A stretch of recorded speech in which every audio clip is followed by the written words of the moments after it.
والدین کی اگر اولاد اچھی ہو ان کو خوشی ہوتی ہے، اگر والدین کی اولاد بھٹک جائے تو والدین کو رونا آتا ہے۔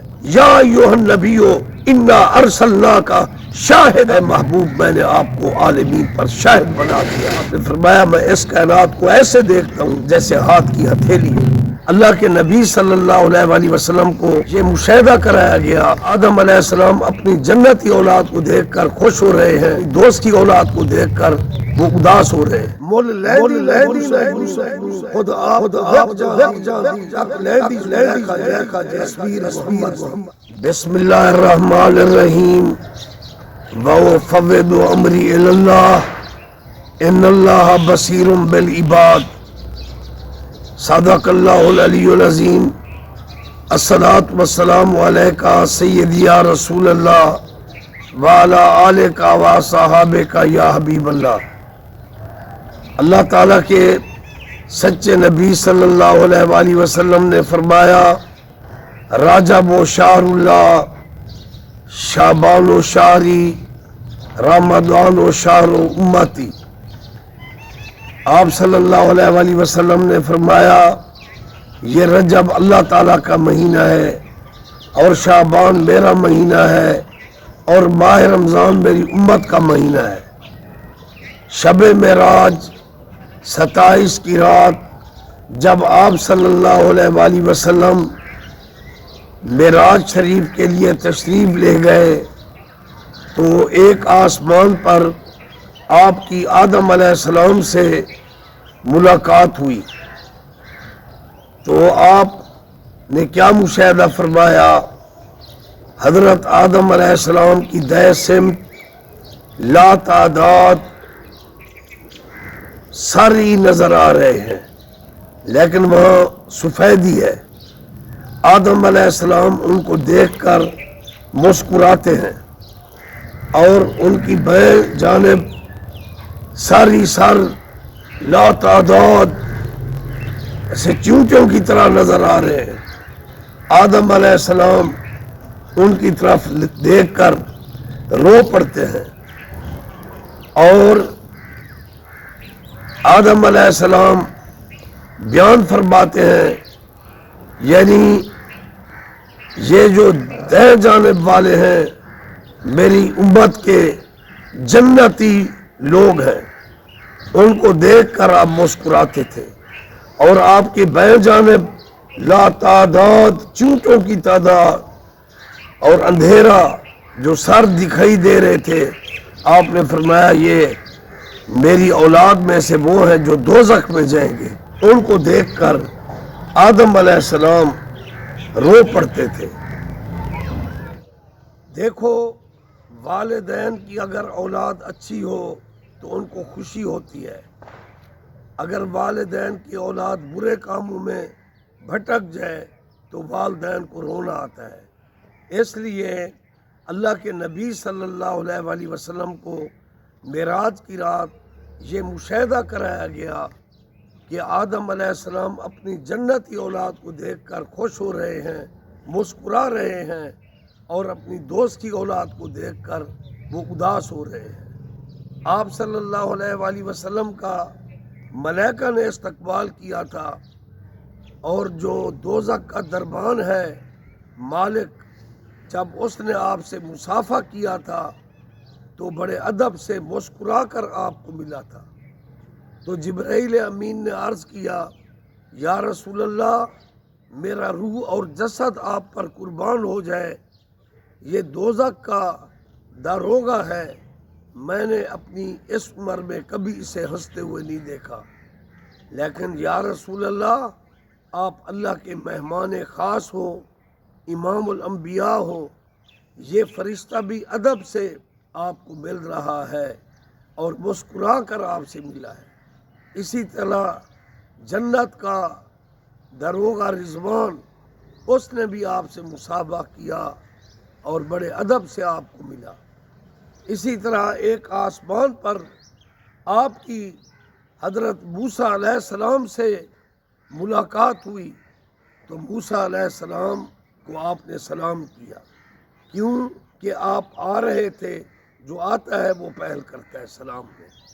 تو حضرت موسیٰ علیہ السلام نے مرحبا کہا اور آپ کو دعائیں دی، لیکن موسیٰ علیہ السلام رو پڑے، اور ان کا رونا حسد کے لیے نہیں تھا، رشک تھا کہ دیکھو میں نے اتنی بڑی لمبی طویل عمر پائی، لیکن وَأَغْرَقْنَا آلَ فِرْعَوْنَ وَأَنْتُمْ تَنظُرُونَ، میرے لوگ، امت کے لوگ کافی جو بھٹک گئے، وہ فرعون کے ساتھ غرق ہو گئے، اور وہ رشک سے روتا تھا کہ آپ صلی اللہ علیہ وآلہ وسلم نوجوان ہیں، امام الانبیاء ہیں، اور یوم معاشر جنت میں جو جائے گی سب سے بڑی امت آپ صلی اللہ علیہ وآلہ وسلم کی ہوگی، اس پر وہ رشک کی وجہ سے رو پڑے۔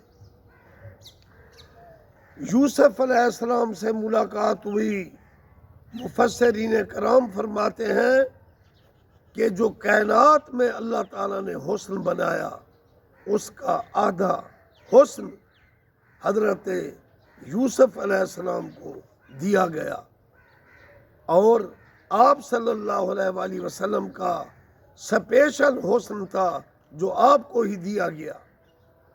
سبحان اللہ، مل لیندی نہ یوسف نو خود آپ کو وک جان دی، تک لیندی زلیخا جے تصویر محمد دی۔ الطاف محمد ہے کہ بدلہ نہیں لیتا۔ آپ نے ایسے لوگوں کو دیکھا جن کے ہونٹ کاٹے جا رہے تھے، تو آپ صلی اللہ علیہ وآلہ وسلم نے جبرائیل سے پوچھا یہ کون ہے؟ یا رسول اللہ یہ وہ ہیں، یہ وہ لوگ ہیں، یہ وہ مولوی ہیں جو کلمہ حق بیان نہیں کرتے تھے، آج ان کے ہونٹ کاٹے جا رہے ہیں۔ اور پھر آپ صلی اللہ علیہ وآلہ وسلم نے ایسی عورتوں کو دیکھا جن کے چہرے پر کالک لگی ہوئی تھی، تو جبرائیل نے عرض کیا یا رسول اللہ یہ وہ بدبخت عورتیں ہیں جو سرما اور کاجل لگاتی تھیں غیر مردوں کو دکھانے کے لیے، تو یہ وہی کاجل اور سرما ان کے منہ کی کالک بن گیا، ان کے چہرے سیاہ ہو گئے۔ آپ صلی اللہ علیہ وآلہ وسلم نے یہ مشاہدہ کیا۔ یہ شعبان کی رات ہے، اب 15 شعبان کی رات آئے گی۔ حضور صلی اللہ علیہ وآلہ وسلم نے فرمایا اس رات کی بہت بڑی فضیلت ہے۔ کتابوں میں آیا ہے کہ لیلۃ التقدیر اس رات کو کہا گیا کہ تقدیر پورے سال کی لکھی جائے گی، اور لیلۃ الکفارہ اس رات کو گناہوں کا کفارہ ہوتا ہے۔ گر قدر دانی ہر شب قدر است، اس رات کو کچھ ایسے بدبخت ہوں گے جن کی بخشش نہیں ہوگی۔ والدین کی نافرمانی کرنے والا اس کی بخشش نہیں ہوگی، اس لیے 15 شعبان کی رات سے پہلے والدین کو منا لینا چاہیے۔ بغض رکھنے والا جو اپنے مسلمان بھائیوں سے بغض رکھتا ہے، قطع رحمی کرتا ہے، اس بغضی کی بھی بخشش نہیں ہے۔ اور جو شراب میں دھت رہتا ہے یا بدکاریوں میں، زنا اور فحاشی میں مبتلا ہے، سود کا دھندا کرتا ہے، سود پر پیسے چلاتا ہے، ایسے بدبخت کی اس رات کو بخشش نہیں ہوگی۔ استغفار پڑھنا چاہیے اور توبہ کرنا چاہیے۔ اور والدین کی توہین کرنے والا اس کی بھی بخشش نہیں ہے۔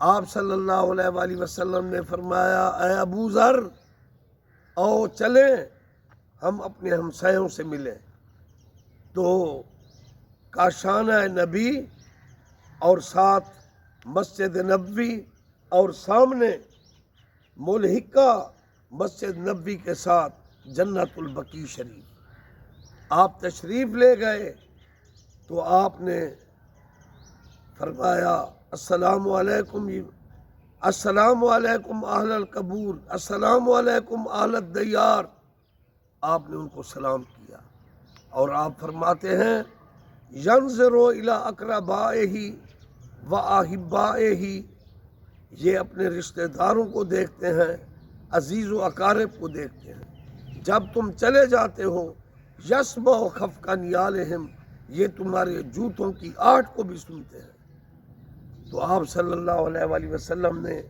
ایک قبر کا مشاہدہ کیا، یا ایھا النبی انا ارسلناک شاہدا، اے محبوب میں نے آپ کو عالمین پر شاہد بنا دیا، گواہ بنا دیا۔ آپ نے فرمایا میں اس کائنات کو ایسے دیکھتا ہوں کفی بہی، جیسے ہاتھ کی ہتھیلی۔ تو آپ صلی اللہ علیہ وآلہ وسلم نے فرمایا اے ابو ذر، یہ قبر ہے، یہ بندہ عذاب میں مبتلا ہے، جاؤ لوگوں کو خبر دو۔ تو حضرت ابو ذر مدینہ طیبہ میں جا کر صدا لگائی کہ اللہ کے محبوب جنت البقیع میں ہے اور ایک قبر والا عذاب میں مبتلا ہے۔ تو آپ نے فرمایا کہ جاؤ لوگوں کو خبر دو۔ تو لوگ بھاگتے ہوئے آئے، ان میں ایک بوڑھی عورت بھی تھی۔ جب وہ قریب آئی تو اس نے کہا، اس صحابیہ نے، فدا کا امی بابی، دیکھا یا رسول اللہ، یہ میرے نافرمان بیٹے کی قبر ہے۔ تو آپ نے فرمایا یہ عذاب میں مبتلا ہے، یہ چیخیں مار رہا ہے، لیکن اس کی والدہ نے کہا میں اس کو نہیں بخشوں گی، اس نے مجھے ڈنڈا مارا تھا اور میرے ہاتھ کو توڑ دیا تھا، میں اسے کبھی نہیں بخشوں گی۔ لیکن اللہ کے محبوب نے اللہ کے دیے ہوئے اختیارات سے آپ نے فرمایا سن اس کی آواز۔ تو سماعت مصطفیٰ تو تھی کہ حضور فرماتے ہیں انی ارا ما لا ترون و اسمع ما لا تسمعون، جو کچھ میں دیکھتا ہوں تم نہیں دیکھ سکتے، جو میں سنتا ہوں تم نہیں سن سکتے۔ اللہ کے حکم سے، اللہ کے اختیار دیے ہوئے سے نبی پاک نے جب اسے قریب کیا تو اس سے اپنے بیٹے کے رونے اور چیخنے کی آواز آئی، تو وہ پریشان ہو گئی، وہ اس کا چیخنا برداشت نہ کر سکی۔ آخر وہ ماں کی ممتا تھی، اس نے عرض کیا یا رسول اللہ میں نے اس کو بخش دیا، میں نے اس کو معاف کر دیا۔ تو پھر اس کا عذاب رک گیا۔ تو پتہ چلتا ہے کہ والدین کا احترام کتنا ضروری ہے۔ اس لیے شعبان کی 15 کی رات قبرستان میں جانا یہ بھی نبی پاک صلی اللہ علیہ وآلہ وسلم کی سنت مبارکہ ہے۔ اس لیے گناہوں سے توبہ کرنا چاہیے، استغفار پڑھنا چاہیے، اور والدین اگر ناراض ہیں ان کو منا لینا چاہیے، اور اگر والدین اس دنیا سے چلے گئے ہیں ان کی قبر پر جا کر ان سے معافی مانگنی چاہیے، ان کو سلام پیش کرنا چاہیے، فاتحہ پڑھنا چاہیے، اس سے بھی انشاءاللہ بخشش ہو سکتی ہے۔ علامہ اقبال اللہ تعالیٰ کی رحمت پر روشنی ڈالتے ہیں، ہم تو مائل بکرم ہیں کوئی سائل ہی نہیں، راہ دکھلائیں کسے کوئی راہ رو منزل ہی نہیں۔ میں نے آیت پڑھی تھی، اللہ کے نبی صلی اللہ علیہ وآلہ وسلم یہ آیت پڑھتے تھے قرآنی اور امت کو درس دیا کرتے تھے، وَأُفَوِّضُ أَمْرِي إِلَى اللَّهِ إِنَّ اللَّهَ بَصِيرٌ بِالْعِبَادِ، میں نے اپنے تمام کام اللہ کے سپرد کر دیے، اور اللہ تعالیٰ ان اللہ بصیر بالعباد، اللہ اپنے بندوں کو دیکھ رہا ہے، ان کے مسائل کو جانتا ہے۔ لیکن اللہ کے سچے نبی نے فرمایا انما الاعمال بالنیات، اعمال کا دار و مدار نیتوں پر ہے، نیتوں پر ثمرہ ملے گا۔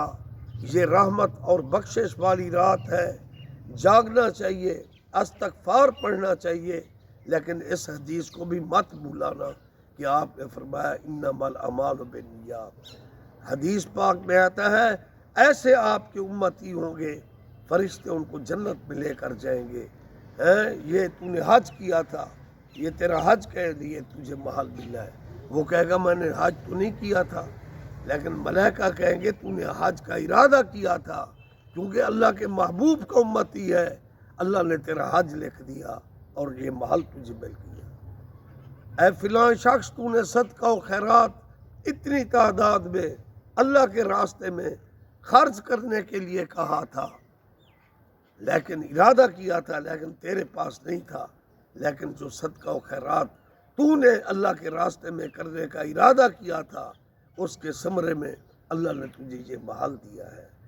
اور اسی طرح جمعرات ہو یا 15 کی رات ہو شعبان شریف کی، یہ ارواح موتا مومنین و مومنات اپنے گھروں میں آتے ہیں۔ جو کافر روحیں ہیں وہ اپنے مرگھٹ میں قید ہیں، لیکن مومنوں کی روحیں آزاد ہوتی ہیں، اپنے گھروں میں آتی ہیں۔ ان کو انتظار ہوتا ہے دعاؤں کا، من ابن او امن او اخن او صدیقن، ماں کی دعا کا، باپ کی دعا کا، دوست کی دعا کا، بھائی کی دعا کا ان کو انتظار رہتا ہے۔ تو اس لیے اس رات کو خیرات کرنا، ان کے لیے ایثار ثواب کرنا، استغفار پڑھنا، اور جو سرکار کا امتی اپنی نماز اور عبادت میں وہ استغفار کو شامل کرتا ہے تو ان کے اعمال ایسے ریشم میں لپیٹ کر لیے جائیں گے کہ ان کے اعمال میں سے روشنی ہوگی۔ اور شعبان کی مقدس رات کو اللہ کی طرف سے ایک منادی کرنے والا یہ اعلان کرتا ہے کوئی بخشش طلب کرنے والا کہ رب فرماتا ہے میں اسے بخش دوں، ہے کوئی پریشان حال میں اس کی پریشانی دور کر دوں، ہے کوئی رزق مانگنے والا میں اس کو رزق عطا کر دوں، ہے کوئی مصیبت سے نجات مانگنے والا میں اس کو مصیبت سے نجات دے دوں۔ تو اس لیے علامہ اقبال سچ فرماتے ہیں، کچھ ہاتھ نہیں آتا بے آہ سحر گائی، ہے اٹھنا چاہیے، ہر رات کو شب قدر سمجھنا چاہیے، لیکن اس شب برات کی رات کو بالخصوص اہتمام کے ساتھ عبادت کی جائے، انشاءاللہ اس کی بخشش ہوگی۔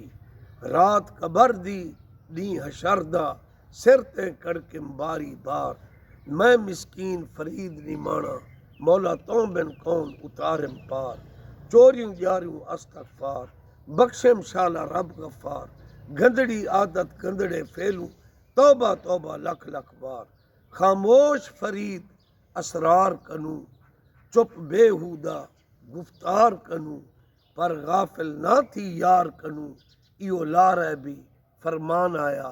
جو سورج کے طلوع ہونے تک پڑے رہتے ہیں ان کو بھی خواجہ فرید نے درس دیا ہے، جوڑ بکھن وچ ڈولے پامن جنہ وقتی کھیر جمائے، یار فریدو کیا توڑ چڑھن جنہیں ستیاں ڈیں چڑھائے۔ دعا ہے اللہ تعالیٰ ہمیں سویرے اٹھنے کی توفیق دے، ہم نماز پڑھیں، قرآن کی تلاوت کریں، اور اس رات کو تو آگ بجھائی جاتی ہے، جنت کو سجایا جاتا ہے، جنت کے دروازے کھول جاتے ہیں، رحمت کے دروازے کھول جاتے ہیں۔ یہ آتش بازی ہندوؤں کا طریقہ ہے، اس سے بچنا چاہیے۔ یہ 15 شعبان کی رات عبادت کرنا چاہیے اور اس سے فائدہ اٹھانا چاہیے۔ اللہ تعالیٰ توفیق دے، وما توفیقی الا باللہ۔ اللہ اللہ اللہ حق